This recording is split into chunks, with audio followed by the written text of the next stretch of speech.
Alright, how about story time on YouTube? People like story time on YouTube, right? I've mentioned this before, but I used to live down south in Columbus, Georgia. After I got out of the military,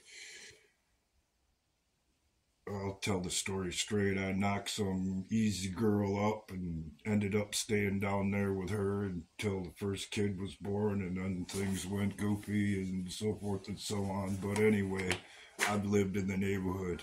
I've seen some shit.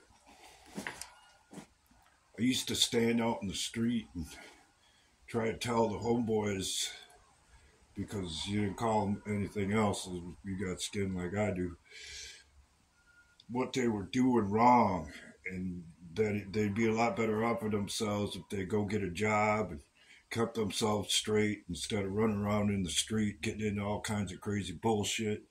Because if you live in the deep neighborhood, you're going to see some shit, and people do stuff you just wouldn't believe, the lunacy that goes on. Anyhow, they'd argue and fight and whine and cry. And there used to be these winos that lived across the street in a burned out house. They'd sit and watch all that shit and laugh and egg it on. It finally came down to politics.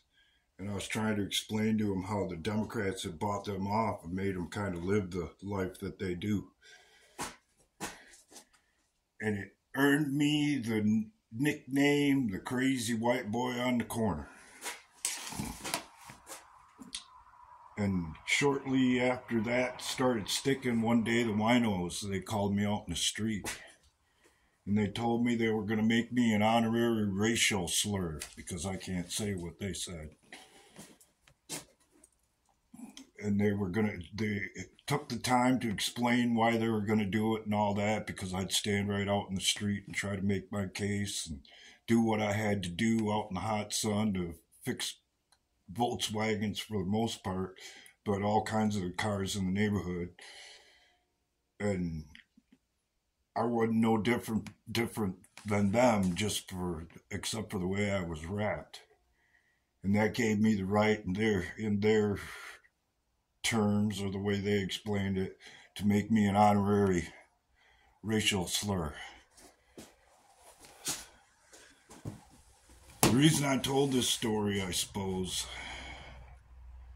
is because I've never really felt the need to go back and revisit the neighborhood, even though I know I do well in that environment. But the reason I've never had the urge to go back is because I've always had the sneaking suspicion throughout all the years that have passed on the in-between that sooner or later the neighborhood was going to find me. And it looks more and more every day lately like I had that one right.